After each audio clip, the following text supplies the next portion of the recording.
Shalom teman-teman semua, Bro and Sis, Om dan Tante, apa kabar semuanya? Semoga semuanya dalam keadaan sehat. Dan apapun keadaan kita hari ini, kita tetap perlu bersyukur. Karena di tengah situasi saat ini, kita masih diberi karunia Tuhan atas kehidupan yang kita miliki saat ini. Banyak orang yang sudah tidak bisa bertemu dengan yang mereka cintai karena pandemik ini. Tapi Anda dan saya masih bisa menikmati kemurahan Tuhan berupa napas kehidupan sampai saat ini. Percayakah Anda bahwa ini adalah karunia terbesar yang kita terima dari Allah Bapa kita di surga? Saya masih boleh diberi kesempatan sharing melalui video ini, dan Anda masih memiliki kemampuan untuk membuka video ini. Kali ini kita akan berbincang-bincang mengenai subtema kita pada hari ini, yaitu Yesus sahabat bagi mereka yang putus asa. Kalau ada kondisi putus asa, pasti karena ada persoalan. Padahal persoalan itu hampir setiap hari terjadi dalam hidup kita. Apa sih definisi putus asa itu? Putus asa adalah kondisi di mana kita kehilangan harapan dan kita seperti ingin menyerah gitu. Dengan adanya virus corona 2 tahun belakangan ini, pasti banyak sekali persoalan yang sudah kita alami. Dan yang paling menyedihkan adalah ketika kita harus kehilangan orang-orang yang sangat kita cintai. Kita tidak bisa mendampingi mereka saat ajal menjemput, bahkan kita tidak bisa melihat wajah mereka untuk terakhir kalinya. Ada juga putus asa karena mungkin kehilangan pekerjaan, sementara tabungan sudah mulai menipis. Putus asa juga karena sakit yang berkepanjangan, atau kelelahan karena mengurus pasien COVID, dan banyak hal lain yang bisa menyebabkan keputusasaan. Kelelahan mengurus rumah tangga misalnya, ini berlaku buat ibu-ibu ya, harus jadi guru, harus jadi chef, harus jadi istri, pokoknya osin super lengkap. Atau mungkin putus asa juga bisa terjadi di anak-anak ketika mereka tidak bisa lagi pergi ke sekolah, bermain dengan teman-temannya, berinteraksi. Mudah-mudahan kondisi ini cepat berlalu ya. Lalu apa sih yang harus kita lakukan? Apakah yang Tuhan Yesus ajarkan dalam menghadapi keputusasaan dalam hidup kita ini? Mari kita sama-sama mendengarkan bacaan Injil yang kita ambil dari Matius 14 ayat 22 sampai 33. Yesus berjalan di atas air. Sesudah itu, Yesus segera memerintahkan murid-muridnya naik ke perahu dan mendahulunya ke seberang. Sementara itu, ia menyuruh orang banyak pulang. Dan setelah orang banyak itu disuruhnya pulang, Yesus naik ke atas bukit untuk berdoa seorang diri. Ketika hari sudah malam, ia sendirian di situ. Perahu murid-muridnya sudah beberapa mil jauhnya dari pantai, dan diombang-ambingkan gelombang karena angin sakal. Kira-kira jam 3 malam, datanglah Yesus kepada muridnya berjalan di atas air. Ketika murid-muridnya melihat dia berjalan di atas air, mereka terkejut dan berseru, "Itu hantu!" Lalu berteriak-teriak karena takut. Tetapi segera Yesus berkata kepada mereka, "Tenanglah, aku ini. Jangan takut." Lalu Petrus berseru dan menjawab dia, "Tuhan, apabila Engkau itu, suruhlah aku datang padamu dan berjalan di atas air." Kata Yesus, "Datanglah." Maka Petrus turun dari perahu dan berjalan di atas air mendapatkan Yesus. Tetapi ketika dirasanya tiupan angin, takutlah ia dan mulai tenggelam, lalu berteriak, "Tuhan, tolong aku." Segera Yesus mengulurkan tangannya, memegang dia dan berkata, "Hai orang yang kurang percaya, mengapa engkau bimbang?"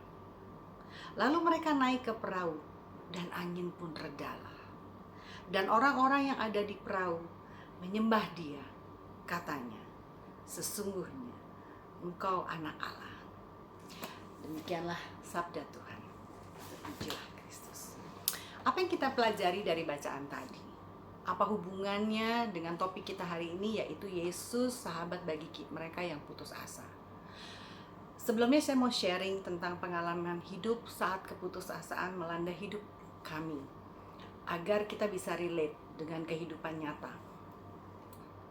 Bulan Februari tahun 2012 adalah momen kelam bagi saya dan suami saya. Anak kami yang masih berusia 3 tahun divonis kanker darah. Pada saat dokter mengucapkan vonis itu, serasa seluruh dunia tuh sudah kiamat untuk saya. Saya merasa ditimpa oleh sebuah gunung batu yang tiba-tiba menghimpit seluruh tubuh saya. Bagaimana mungkin? Kami memberikan semua hal kepada anak kami itu yang terbaik. Semua yang masuk ke dalam tubuhnya itu kami berikan yang terbaik.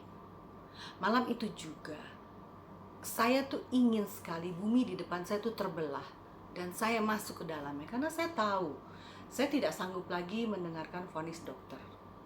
Anak perempuan yang kehadirannya sudah lama kami impikan, kami perjuangkan, dan akhirnya kami dapati. Harus menderita penyakit yang tidak pernah Anda dan saya bayangkan akan hadir dalam kehidupan kita. Malam itu separuh dari otak saya sudah berpikir apa aja yang kami miliki, yang akan kami pergunakan untuk mengobati anak kami. Sementara separuh otak saya lain sudah mulai berpikir, apa obat yang terbaik yang bisa kami berikan untuk anak kami. Dan yang membuat lebih putus asa lagi, ketika dokter mengatakan bahwa kanker darah ini belum ada obatnya. Bisa melalui kemoterapi, tetapi hasilnya masih 50-50. Benar-benar kondisi saat itu tuh kami putus asa banget. Bila Anda sudah memiliki buah hati, Anda pasti bisa merasakan apa yang saya rasakan. Sejak vonis itu dibacakan, saya tidak berhenti menangis. Malam itu kami mulai menginap di rumah sakit dan saya tidak sedetik pun memalingkan mata dari wajah anak kami. Kami tidak tidur. Kami dilanda keputusasaan yang luar biasa. Kami bingung, kami takut, dan kami tidak tahu harus berbuat apa. Apa perasaan kami saat itu? Saya merasa Tuhan telah meninggalkan saya. Saya merasa God is not exist anymore. Bahkan saya merasa sama seperti Petrus dalam bacaan Injil tadi. Saya menantang keberadaan Tuhan Yesus. Petrus kan bilang, Tuhan, apabila itu Engkau, suruhlah aku datang kepadamu berjalan di atas air. Apabila itu Engkau. Apabila itu adalah kata-kata yang menyiratkan keraguan. Artinya Petrus kurang percaya bahwa yang berjalan di atas air itu adalah Tuhan. Kecuali kalau Petrus mengatakan bahwa Tuhan, suruhlah aku datang kepadamu berjalan di atas air. Ucapan itu akan lebih meyakinkan. Malam itu saya pun demikian. Apabila Engkau ada Tuhan, apabila Engkau benar ada, tolong singkirkan penyakit ini dari tubuh anakku hari ini juga, malam ini juga. Bayangkan dalam keadaan terhimpit seperti itu, saya meragukan Sang Pencipta. Mungkin kita semua juga mengalami hal yang demikian. Ketika Anda dan saya kehilangan orang-orang yang atau hal-hal yang kita cintai, kita mulai meragukan Tuhan. Kita mulai tidak percaya Tuhan itu ada. Iman saya pun mulai goyah. Mungkin Anda merasakan hal yang sama ketika keadaan Anda begitu menghimpit. Ketika kondisi pandemi itu begitu menghimpit dan menekan kehidupan Anda, kita mulai goyah. Kita tidak bisa lagi percaya bahwa Tuhan itu adalah penolong kita. Tapi, apakah itu dosa ketika kita meragukan Tuhan dan iman kita mulai goyah? Jujur, saya nggak tahu jawabannya. Saya lanjutkan dulu ya sharing saya. 48 jam setelah kami menerima vonis tersebut, anak saya harus melalui proses BMP. Bisa dibayangkan jarumnya segini panjangnya. Anak kami dibius, tetapi karena satu dan lain hal, entah saya tidak mengerti soal kedokterannya, tapi biusnya ternyata tidak bekerja. Yang kami tidak tahu itu ternyata obat biusnya kurang atau tidak cukup gitu. Tapi dokter keburu menancapkan jarum sepanjang ini untuk ke dalam badan tubuh anak saya yang kecil ini untuk mengambil cairan sumsumnya. Dapat dibayangkan anak kami merasakan kesakitannya luar biasa. Kita kena sedikit aja kita udah sakit ya, bukan main. Ini jarum itu ditusukkan. Dia berteriak-teriak kesakitan, sangat menyayat hati. Runtuh sudah pertahanan saya waktu itu untuk tidak histeris melihat anak tercinta kami menderita kesakitan. Suami saya hampir memukuli dokter itu karena tidak sanggup lagi mendengar anak kami berteriak-teriak kesakitan. Kami sudah tidak tidur 48 jam dan dalam keadaan kalut dan putus asa. Emosi tidak bisa lagi kami kendalikan. Saya ingin rasanya menancapkan gunting yang ada di depan saya itu ke kepala dokter itu. Karena apakah kami tidak kuat gitu untuk melihat anak kami berteriak-teriak. Tetapi di tengah kesakitan itu, anak saya berteriak, "Yesus, help! Yesus, help!" Dan saat itulah saya menyebut nama Yesus ratusan kali, bahkan mungkin ribuan kali sampai proses BMP-nya selesai. Sama seperti Petrus, ketika keraguan melanda dirinya karena angin dan ia hampir tenggelam, dia berteriak, "Tuhan, tolonglah aku." Ketika kita tidak punya jalan lagi, ketika anak saya sudah tidak bisa mengandalkan pertolongan kami orang tuanya sebagai manusia, ia berteriak, "Yesus, help!" Padahal anak kami belum banyak kami ajarkan di usia 3 tahun mengenai Yesus. Kami cuma ajarkan dia berdoa, masih berdoa, kami belum banyak bercerita. Apakah kita berdosa ketika kita tidak lagi percaya bahwa Tuhan sebagai penolong? Saya nggak tahu. Tapi ada hari itu juga, malam hari itu juga ketika saya setelah menyebut nama Yesus berkali-kali, saya bertekad untuk fokus menyembuhkan anak saya. Dan saya mulai berhenti menangisi kejadian itu. Saya tidak mau bertanya, "Tuhan, why?" Saya lebih memilih untuk mengatakan, "Tuhan, how?" Ini sudah terjadi. Dan saya ingin anak saya sembuh. Dan saya katakan pada suami saya, anak kita akan sembuh karena saya ibunya meyakini dengan iman bahwa Tuhan akan menyembuhkan anak saya. Teman-teman, bro and sis, om dan tante, setelah kejadian itu, keesokan harinya semua jalan terbuka bagi kami. Kami menemukan seorang dokter yang memang spesialis kanker darah anak, yang singkat cerita dapat kami temui. Padahal biasanya untuk bertemu dengan dokter itu butuh appointment 2-3 minggu. Tetapi saat itu dalam hitungan jam saja seorang bisnis partner kami menelpon dan mengatakan bahwa dia sudah memiliki janji dengan dokter tersebut esok harinya dan dia akan memberikan jadwal tersebut untuk anak kami. Dan selanjutnya juga berbagai kemudahan kami alami yang mengarah ke arah sembuhan. Bahkan salah seorang ibu dari sahabat saya telah melihat anak saya dalam mimpinya.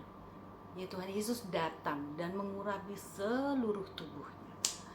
Semua berjalan lancar, mulai dari proses kami pindah rumah sakit sampai proses kemoterapi selama 2 tahun penuh. Yesus memang tidak datang memberikan pertolongan, memberikan jawabannya pada saat kami berteriak-teriak. Tetapi Yesus tahu kapan kita membutuhkannya. Yesus tahu akan ada badai yang akan mengombang-ambingkan perahu murid-muridnya. Dan Yesus datang ketika murid-muridnya sudah hampir putus asa mengatasi angin dan gelombang. Yesus datang bukan dengan berenang atau dia mendayung dengan perahu lain ke tengah laut gitu untuk menyusul perahu murid-muridnya. Yesus datang berjalan di atas air. Dari sini seolah Yesus ingin memberitahu kita bahwa ia punya kuasa atas segala sesuatu. Ia punya kuasa terhadap hal-hal yang menurut kita sudah tidak mungkin. Termasuk ia punya kuasa atas semua persoalan yang ada dalam hidup kita. Yesus pasti datang ketika Anda dan saya dengan tidak berdaya menyerahkan kembali kendali hidup kita di dalam tangannya. Sama seperti Petrus ketika ia hampir tenggelam, Yesus menolongnya. Yesus berkata, "Hai orang yang kurang percaya, mengapa engkau bimbang?" Di sini Yesus minta agar kita cukup percaya. Teman-teman, bro and sis, om dan tante, kembali ke pertanyaan tadi. Apakah kita berdosa ketika kita meragukan Tuhan saat kesusahan melanda hidup kita? Apakah kita berdosa ketika kita tidak lagi percaya bahwa Tuhan itu adalah penolong kita saat kita putus asa? Saya tetap tidak tahu jawabannya. Saya cuma bisa mengatakan bahwa perasaan itu adalah sangat manusiawi. Petrus dan murid-murid lainnya, murid-murid Yesus lainnya itu hampir setiap saat berada secara fisik dengan Yesus. Bepergian bersama, makan bersama. Mereka pun masih dilanda keraguan iman. Apalagi kita manusia yang turun-temurun membayangkan kehadiran Yesus dalam benak dan hati kita. Meskipun saya tidak tahu jawabannya, tapi saya tahu bahwa ketika kita punya rasa marah dan kita punya rasa kesal gitu kepada Yesus, itu artinya Anda dan saya sebenarnya dekat dengan Yesus. Karena kedekatan inilah nurani kemanusiaan kita, nurani manusia kita, mengizinkan kita memiliki pengharapan.